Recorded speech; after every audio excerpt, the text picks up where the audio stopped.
Friends, welcome back to my YouTube channel. Delhi university की तरफ से नोटिफिकेशन रिलीज किया गया है for the non teaching staff. तो चलिए नोटिफिकेशन को एक बार डिटेल्स में चेक कर लेते हैं। सबसे पहले देखिए यहाँ पे 9 तारीख को मतलब कल ही नोटिफिकेशन रिलीज किया गया है, तो बहुत ही फ्रेश नोटिस है ये। ठीक है, तो यहाँ पे देखिए जो लास्ट डेट है वो 30 अगस्त तक आप अप्लाई कर सकते हैं। 30 अगस्त तक जो है आप अप्लाई कर सकते हैं। ओके, उसके बाद detail post, vacancy and category wise vacancy, पे लेवल, ये सारी चीजें एक बार चेक कर लेते हैं।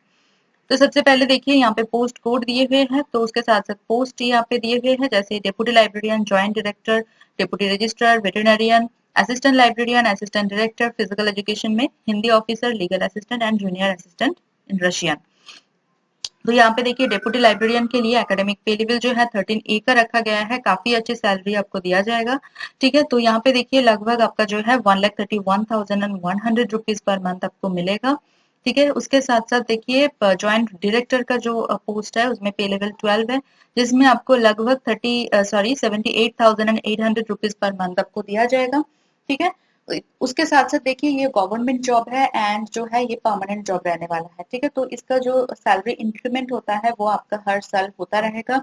ठीक है, उसके साथ साथ अगर आपको कैटेगरी वाइज वैकेंसी चेक करना है तो यहाँ से कर सकते हैं, अदरवाइज आप डेप्यूटी मतलब टोटल वैकेंसी चेक कर सकते हैं। जैसे डेप्यूटी लाइब्रेरियन के लिए 8 वैकेंसी है, ज्वाइंट डायरेक्टर के लिए 2 वैकेंसी है, डेप्यूटी रजिस्ट्रार के लिए 5 वैकेंसी है, वेटरनरियन के लिए 1, असिस्टेंट लाइब्रेरियन के लिए 35 वैकेंसी, असिस्टेंट डायरेक्टर के लिए 2 वैकेंसी, हिंदी ऑफिसर के लिए 1 वैकेंसी, लीगल असिस्टेंट के लिए 2 वैकेंसी, जूनियर असिस्टेंट के लिए 1 वैकेंसी। तो देखा जाए अगर टोटल वैकेंसी हर कोई पोस्ट को मिला के तो यहाँ पे 57 वैकेंसीज एक साथ रिलीज किया गया है। ओके, तो ये था जो पीडीएफ था, ये ओनली फॉर वैकेंसी था। ठीक है, तो यहाँ से सिर्फ और सिर्फ वैकेंसी चेक किया है हमने। अब दूसरे नोटिफिकेशन पे, दूसरे पीडीएफ पे चलते हैं जिसमें क्वालिफिकेशन वगैरह दिए हुए हैं। यहाँ पे देखिए हर एक चीज के लिए, हर एक इंफॉर्मेशन के लिए अलग अलग पीडीएफ बहुत ही क्लियरली मेंशन किया हुआ है, तो आपको कोई भी दिक्कत नहीं होगा।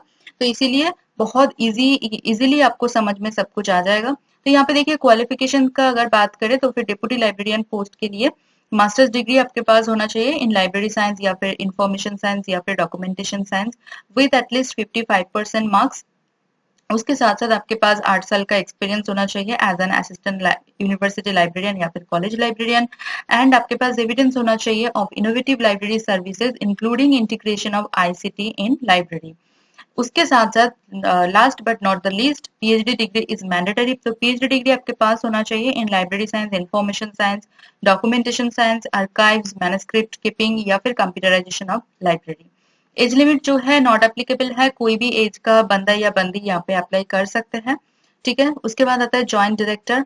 तो ज्वाइंट डायरेक्टर के लिए एसेंशियल क्वालिफिकेशन अगर चेक करें तो यहाँ पे देखिए मास्टर्स डिग्री आपके पास होना चाहिए in any subject with at least 55% marks. उसके साथ साथ 12th पास होना चाहिए या फिर ग्रेजुएशन पास होना चाहिए with Hindi as one of the paper.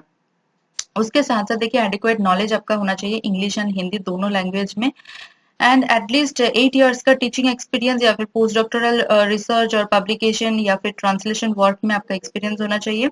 Otherwise आपके पास 8 साल का एक्सपीरियंस होना चाहिए एज असिस्टेंट डायरेक्टर। ठीक है, डिजरेबल में यहाँ पे रखा गया है, जैसे यहाँ पे जो जो पॉइंट रखा गया है, जैसे book promotion, printing and publication in promotion of Hindi language for higher education.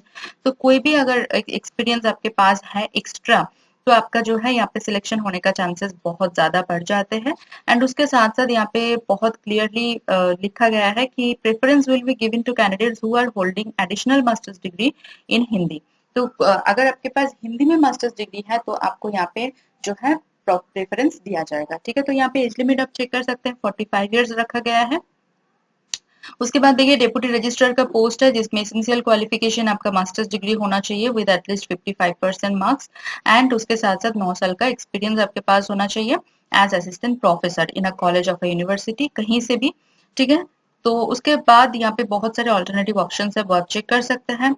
Desirable में यहाँ पे रखा गया है कि एक्सपीरियंस अगर आपके पास है in university administration and familiarity with the working of university bodies and institution, तो आपको प्रेफरेंस मिलेगा।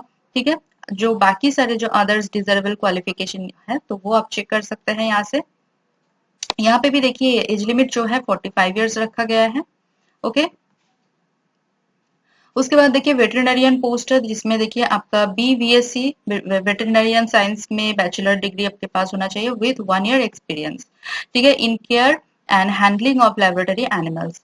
तो आप यहाँ पे जरूर अप्लाई कर सकते हैं, ये एसेंशियल क्वालिफिकेशन है। डिजरेबल क्वालिफिकेशन मतलब वो मैंडेटरी नहीं है, अगर आपके पास है तो फिर बहुत अच्छी बात है, अगर आपके पास नहीं है फिर भी आप बिना झिझक के यहाँ पे अप्लाई कर सकते हैं। ओके, तो डिजर्वेबल में यहाँ पे रखा गया है कि अगर आपके पास एक्सपीरियंस है in management of animal house of any recognised institute, तो आप यहाँ पे जो है आपका प्रेफरेंस बढ़ जाता है, ठीक है। तो यहाँ पे एज लिमिट अगर चेक करें तो फिर 35 ईयर्स का एज लिमिट रखा गया है, मैक्सिमम एज लिमिट।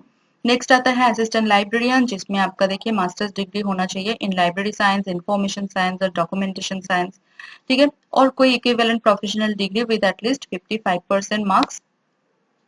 तो आप यहाँ पे अप्लाई कर सकते हैं। उसके साथ साथ कंसिस्टेंटली आपका जो गुड एकेडमिक रिकॉर्ड होना चाहिए आपके पास, and with knowledge of computerisation of a library, ठीक है। एंड देन आपके पास जो है नेट क्वालिफाई होना चाहिए, NET exam, national eligibility test जो होता है वो क्वालिफाई होना चाहिए, ठीक है। Shall be the minimum eligibility for appointment assistant librarian, मतलब ये मस्ट है, नेट क्वालिफाई होना बहुत ही यहाँ पे जरूरी है। उसके साथ साथ देखिए provided that candidates who have been awarded a PhD degree in accordance with the University Grants Commission, okay, तो regulation, okay okay okay, they are subsequent amendments from time to time as case may be. तो जिनके पास net नहीं है तो उनके पास अगर PhD degree है तो वो यहाँ पे अप्लाई कर सकते हैं, मतलब यहाँ पे कंडीशन यही रखा गया है कि अगर आपके पास नेट है तो बहुत बढ़िया बात है, अगर नेट नहीं है तो पीएचडी होना मैंडेटरी है, ठीक है। जैसे असिस्टेंट प्रोफेसर होने के लिए चाहिए होते हैं यूजीसी रेगुलेशंस के हिसाब से, वैसे ही यहाँ पे लाइब्रेरियन के लिए रखा गया है, ठीक है, असिस्टेंट लाइब्रेरियन के लिए।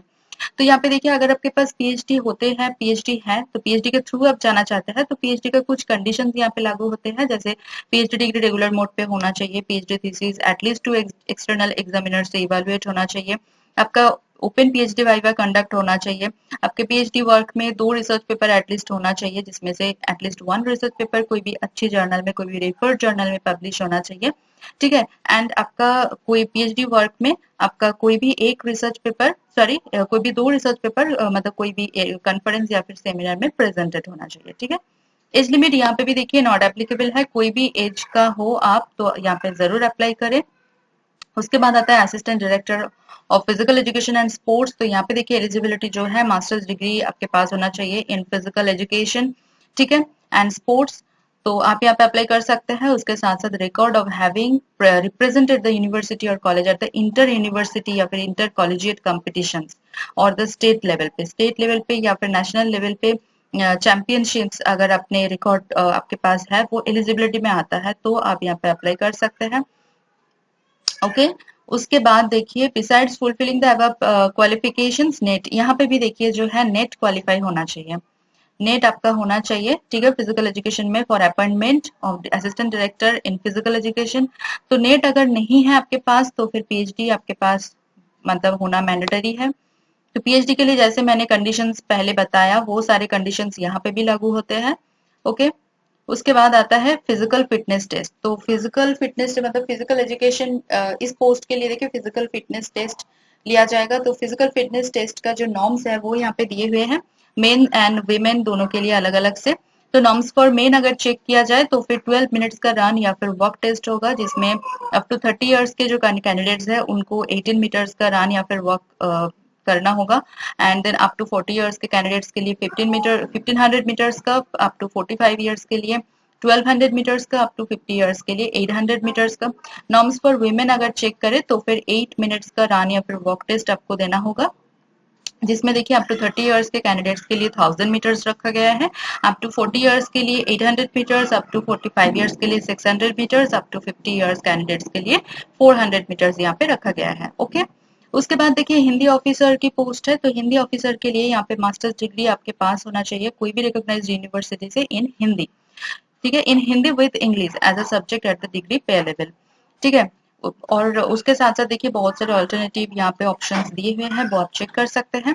डिजरेबल में रखा गया है कि नॉलेज ऑफ संस्कृत एंड और मॉडर्न इंडियन लैंग्वेज, तो आप जो है आपका यहाँ पे प्रेफरेंस बढ़ जाता है, इनमें से कोई भी अगर डिजरेबल क्वालिफिकेशन में कोई भी अगर एक क्वालिफिकेशन अगर आपके पास होता है तो आपको प्रेफरेंस दिया जाएगा। आपका जो अपॉर्चुनिटी मतलब सिलेक्ट होने का जो अपॉर्चुनिटी है वो काफी ज्यादा बढ़ जाता है। ओके, उसके साथ साथ देखिए अगर एडमिनिस्ट्रेटिव एक्सपीरियंस है आपके पास या फिर experience of organising Hindi classes और workshop for noting and drafting, तो आप यहाँ पे बहुत ज्यादा आपका जो लेवल है बढ़ जाता है। ठीक है, ड्यूटीज अगर चेक करें तो फिर to look after the administrative and Hindi stream and other allotted duties, तो यहाँ पे देखिए एज लिमिट जो है 40 इयर्स रखा गया है। नेक्स्ट आता है लीगल असिस्टेंट, तो फॉर डायरेक्ट रिक्रूटमेंट और डेपुटेशन और शॉर्ट टर्म कॉन्ट्रैक्ट बेसिस। ठीक है, तो degree in law from any recognised university, अगर आपके पास मतलब लॉ में डिग्री है तो आप कोई भी रिकॉग्नाइज्ड यूनिवर्सिटी से तो आप यहाँ पे अप्लाई कर सकते हैं। उसके साथ साथ आपके पास एटलीस्ट 3 साल का एक्सपीरियंस होना चाहिए in handling court cases in a government और सेमी गवर्नमेंट ऑर्गेनाइजेशन और practice before high court. And उसके साथ साथ देखिए professional who have worked in central universities, अगर आपने सेंट्रल यूनिवर्सिटी में काम किया है, hands on experience in computers, तो आप यहाँ पे जरूर अप्लाई करें।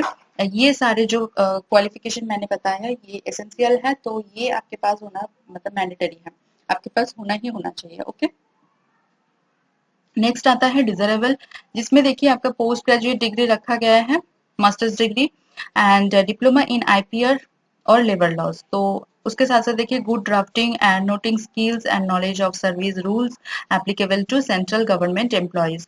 तो ये सारे जो डिजरेबल क्वालिफिकेशंस है इसमें से कोई भी एक या फिर तीनों तीनों के तीनों ही आपके पास है, तो आपका जो सिलेक्ट होने का यहाँ पे चांसेस है बहुत ज्यादा बढ़ जाता है। ड्यूटीज अब चेक कर सकते हैं यहाँ से, एज लिमिट यहाँ पे भी नॉट एप्लीकेबल है, तो कोई भी एज का है आप यहाँ पे बिना झिझक के अप्लाई कर सकते हैं। उसके बाद देखिए जूनियर असिस्टेंट का पोस्ट के लिए क्या यहाँ पे क्वालिफिकेशन चाहिए, सीनियर सेकेंडरी स्कूल सर्टिफिकेट मतलब 12th पास होना चाहिए। ठीक है, उसके साथ साथ minimum speed of typing speed जो होता है वो 25 words per minute in Russian type writing, तो वो आपके पास होना चाहिए रशियन लैंग्वेज में। ओके, डिजरेबल में रखा गया है कि अगर एडवांस डिप्लोमा इन रशियन और equivalent examination recognised by Delhi university, वो अगर आपके पास है डिप्लोमा, तो आप यहाँ पे जो है आपका प्रेफरेंस बढ़ जाता है। एंड उसके साथ साथ जो experience in handling books in foreign languages particularly Russian और ऑफिस वर्क। ठीक है, तो यहाँ पे देखिए आपका जो है प्रेफरेंस बहुत ज्यादा बढ़ जाता है, बट यहाँ पे लिखा हुआ है क्लियरली कि knowledge of English type writing जो है वो आपके पास होना चाहिए। ठीक है, यहाँ पे एज लिमिट 27 ईयर्स रखा गया है। ये सारे जो एज लिमिट दिए हुए हैं ये मैक्सिमम एज लिमिट है।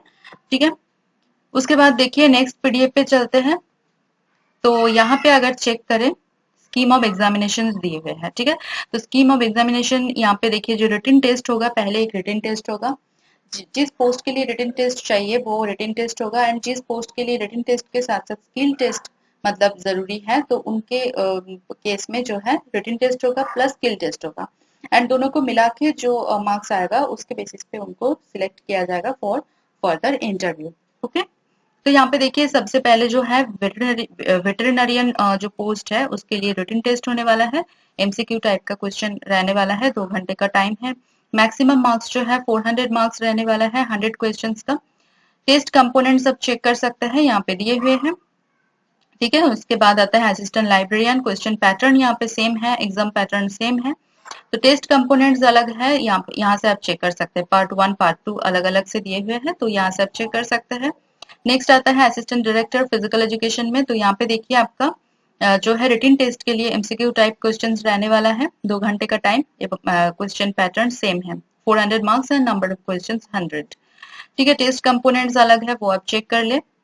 उसके बाद देखिए यहाँ पे जो आपका यहाँ पे रिटन टेस्ट में जो मार्क्स आएगा उसमें आपका 5% का रिलैक्सेशन मिल जाएगा फॉर एससी कैंडिडेट्स एंड 10% का रिलैक्सेशन मिल जाएगा फॉर पीडब्ल्यूबीडी कैटेगरी। ठीक है, तो यहाँ पे देखिए एक चीज मेंशन किया गया है कि रिटन टेस्ट में अगर क्वालिफाइंग कैंडिडेट्स का नंबर बहुत ज्यादा हुआ तो वहां पे क्या होगा कि पहला मिनिमम 30 कैंडिडेट्स को पहले बुलाया जाएगा for the interview for first vacancy. ठीक है, एंड देन 15 कैंडिडेट्स को बुलाया जाएगा for every additional vacancy in each category. ठीक है, तो अभी चलते हैं तीसरे पीडीएफ पे। तो यहाँ पे देखिए स्कीम ऑफ एग्जामिनेशन दिए हुए हैं फॉर जो रिमेनिंग पोस्ट है, तो जिसके लिए स्किल टेस्ट चाहिए, जो जैसे Hindi officer and legal assistant, तो यहाँ पे देखिए आपका एमसीक्यू टाइप क्वेश्चंस रहने वाला है। तो एमसीक्यू टाइप क्वेश्चंस में 2 घंटे का होगा, ठीक है। 300 मार्क्स का 150 क्वेश्चन रहने वाला है। And then descriptive type question होगा, उसके बाद 3 घंटे का यहाँ पे एग्जाम होने वाला है 200 मार्क्स का। नेक्स्ट देखिए स्किल टेस्ट होने वाला है। तो स्किल टेस्ट में आपका जो है यहाँ पे हाफ एन आवर टाइमिंग है स्किल टेस्ट के लिए। एंड यहाँ पे जो क्वालिफाइंग मार्क्स है वो 25 रखा गया है आउट ऑफ 50। तो 50 मार्क्स का होगा स्किल टेस्ट एंड उसमें से आपको 25 अचीव करना है। तो यहाँ पे अगर देखा जाए तो टोटल यहाँ पे जो है 500 मार्क्स का यहाँ पे रहने वाला है टेस्ट, ठीक है। 15 मिनट्स जो है एक्स्ट्रा दिया जाएगा per hour to visually handicapped जो कैंडिडेट्स हैं, सेरिब्रल पाल्सी कैंडिडेट्स और similarly placed candidates from PWBD category, तो उनको एक्स्ट्रा 15 मिनट्स का टाइम मिल जाएगा, ठीक है। तो टेस्ट कंपोनेंट्स जो है रिटन टेस्ट के लिए वो आप चेक कर सकते हैं यहाँ से, ठीक है। 150 questions and 300 number of questions 150 and 300 marks का, ओके। उसके बाद देखिए सिलेबस दिए हुए हैं। तो सिलेबस में देखिए पेपर 1 में जो एमसीक्यू टाइप क्वेश्चन आने वाला है हर एक टॉपिक के लिए यहाँ पे बहुत ही इलेबोरेटली यहाँ पे दिए हुए हैं सारे सिलेबस। एंड पेपर 2 के लिए जो डिस्क्रिप्टिव टाइप है उसके लिए भी सारे टॉपिक यहाँ पे प्रोवाइड किया गया है, ओके। तो यहाँ से आप चेक कर सकते हैं। नेक्स्ट आता है जूनियर असिस्टेंट रशियन। तो उसके लिए देखिए ऑब्जेक्टिव टाइप जो एमसीक्यू टाइप क्वेश्चन होने वाला है पेपर 1 में 3 घंटे का एग्जाम रहने वाला है, 300 मार्क्स का 150 क्वेश्चन रहने वाला है। देन स्किल टेस्ट होगा आधे घंटे के लिए, ठीक है, हाफ एन आवर। एंड यहाँ पे देखिए 50 मार्क्स का यहाँ पे स्किल टेस्ट होगा जिसमें जो क्वालिफाइंग मार्क्स है 25 है। तो टोटल यहाँ पे टेस्ट का जो यहाँ पे मार्क्स है वो 300 रहने वाला है, ओके। उसके बाद देखिए यहाँ पे नेक्स्ट जो पीडीएफ है वो एक बार चेक कर लेते हैं। तो यहाँ पे देखिए जनरल इंस्ट्रक्शंस फॉर एप्लीकेंट्स, इसके लिए अलग से पीडीएफ है, ये लास्ट पीडीएफ है। तो देखिए एप्लीकेशन फीस यहाँ पे कितना है वो एक बार चेक कर लेते हैं। जनरल एंड यूआर कैटेगरी के लिए 1000 रुपीज रखा गया है। OBC EWS and women category के लिए 800 रुपीज रखा गया है। And SC ST PWBD category के लिए 600 रुपीज रखा गया है, ओके। कोई भी एप्लीकेशन अगर विद इनकम्प्लीट इन्फॉर्मेशन होगा तो वो रिजेक्ट किया जाएगा, या फिर विदाउट फीस होगा तो वो मतलब फुल्ली रिजेक्ट किया जाएगा, ठीक है। एंड यहाँ पे जो फीस मैंने बताया वो फुल्ली नॉन रिफंडेबल है, ठीक है। तो यहाँ पे देखिए रिजर्वेशन जो है आपको दिया जाएगा SC ST PWBD and OBC candidate को, वो आपको मिल जाएगा जो central university central government norms के हिसाब से जो भी रिजर्वेशन होता है वो आपको दिया जाएगा, ओके। उसके बाद देखिए लाइन बाय लाइन आप एक बार गो थ्रू कर लेना। मैं सिर्फ जो इम्पोर्टेंट पॉइंट है उसी को हाईलाइट कर रही हूँ। तो उसके साथ साथ देखिए इंटरव्यू के टाइम पे आपको क्या क्या लेके जाना है, जैसे सभी टेस्टिमोनियल्स, ओरिजिनल टेस्टिमोनियल्स मतलब सर्टिफिकेट्स, मार्कशीट सभी आपके पास होना चाहिए along with photo ID. And उसके साथ साथ a set of photo copies, मतलब उसके साथ साथ जेरोक्स कॉपीज भी आपको लेके जाना है। And then no objection certificate वगैरह सब कुछ आपके पास होना चाहिए at the time of interview, ठीक है। एंड इंटरव्यू के लिए कोई भी टीएडी आपको नहीं मिलने वाला है, ठीक है। तो ये फ्रेश नोटिफिकेशन है, पहले बहुत अच्छे से नोटिफिकेशन को रीड कर लीजिए बिकॉज इसका जो एप्लीकेशन है अभी तक स्टार्ट नहीं हुआ है, तो वो स्टार्ट होने वाला है। उसका लिंक जो है वेबसाइट पर अभी एक्टिवेटेड नहीं है। मैं फिर से रिपीट कर रही हूँ, जो इसका एप्लीकेशन का जो लिंक है ऑनलाइन एप्लीकेशन का वो अभी एक्टिवेटेड नहीं है, तो एक्टिव हो जाएगा कुछ दिनों में। तो आपका जो है अभी नोटिफिकेशन को डाउनलोड करके हर एक पीडीएफ को डाउनलोड करके एक बार अच्छे से रीड कर लीजिए, क्या पोस्ट है, उसके लिए क्या ड्यूटीज रहने वाला है, एज लिमिट कितना है, एंड आपके जो रिटन टेस्ट होगा उसमें जो टॉपिक है वो क्या क्या रहने वाला है, वो उसमें आप प्रिपरेशन स्टार्ट कीजिए। देन आप जो है एप्लीकेशन करेंगे। तो एप्लीकेशन के लिए अभी टाइम है, तो अभी चलते हैं ऑफिशियल वेबसाइट पर एक बार चेक कर लेते हैं। तो ये रहा दिल्ली विश्वविद्यालय का ऑफिशियल वेबसाइट। यहाँ पे आके आपको नीचे थोड़ा सा स्क्रॉल डाउन करना होगा, ठीक है। स्क्रॉल डाउन करने के बाद आपको मिल जाएगा फर्स्ट जो नोटिफिकेशन है 9th of August advertisement for the recruitment of various non teaching post, इसमें आपको क्लिक करना है, ठीक है। जैसे ही आप क्लिक करते हैं दूसरा एक टैब ओपन होता है एंड यहाँ पे देखिए शॉर्ट नोटिफिकेशन भी है यहाँ पे। एंड उसके साथ साथ हर एक पीडीएफ का लिंक यहाँ पे प्रोवाइड किया गया है। जैसे वैकेंसी का अगर देखें तो फिर वैकेंसी का मिल जाएगा, qualification, scheme of examination for short listing, scheme of examination for various post, and then general instructions जो हमने लास्ट पीडीएफ में देखा। एंड देखिए online application will be available within a week तो मतलब एक ही हफ्ते में जो है लिंक जो है एक्टिवेट हो जाएगा यहाँ पे। एंड यहाँ पे अगर क्लिक करेंगे तो वो जो ऑनलाइन अप्लाई करने का जो आपका लिंक है वो आपको मिल जाएगा। ठीक है, तो उसके लिए बिल्कुल टेंशन मत लीजिए। बहुत अच्छा मतलब यहाँ पे नोटिफिकेशन को रिलीज किया गया है दिल्ली यूनिवर्सिटी की तरफ से। एक तो परमानेंट जॉब है, दूसरा गवर्नमेंट सेंट्रल गवर्नमेंट जॉब है। तो जरूर यहाँ पे ट्राई कीजिए because 57 vacancies in non teaching staff बहुत ही रेयर निकलते हैं। ठीक है, एंड बहुत फ्रेश नोटिफिकेशन है। तो वीडियो देखने के बाद ही जो है आप डिसीजन रेडी कर लीजिए कि आपको कौन सी पोस्ट में जाना है। एंड मतलब उसके लिए प्रिपरेशन क्या क्या लेना है। तो प्रिपरेशन सबसे ज्यादा जरूरी होता है इंटरव्यू के लिए as well as written test या फिर स्किल टेस्ट के लिए। ठीक है, तो मेरी वीडियो अगर आपको इन्फॉर्मेटिव लग रहा है तो प्लीज मेरे वीडियो को एक बार लाइक कीजिए, कमेंट करना ना भूलिए, उसके साथ साथ वीडियो को शेयर कीजिए आपके नॉन फ्रेंड्स एंड रिलेटिव के साथ। चैनल को जरूर सब्सक्राइब कर लीजिए, उसके साथ साथ बेल आइकन को प्रेस कीजिए ताकि मैं कभी भी वीडियो अपलोड करूँ वो सबसे पहले आपके पास पहुंचे और आपकी जो अपॉर्चुनिटी है वो बढ़ जाए। मेरे चैनल के जो कम्युनिटी सेक्शन है वो बिल्कुल मिस मत करना, वहां पे मैं अलग अलग जॉब नोटिफिकेशन हर दिन अपलोड करती रहती हूँ। मेरी तरफ से आप सभी के लिए ऑल द वेरी बेस्ट। ठीक है, तो चलिए मिलता है नेक्स्ट वीडियो में। Thank you for watching.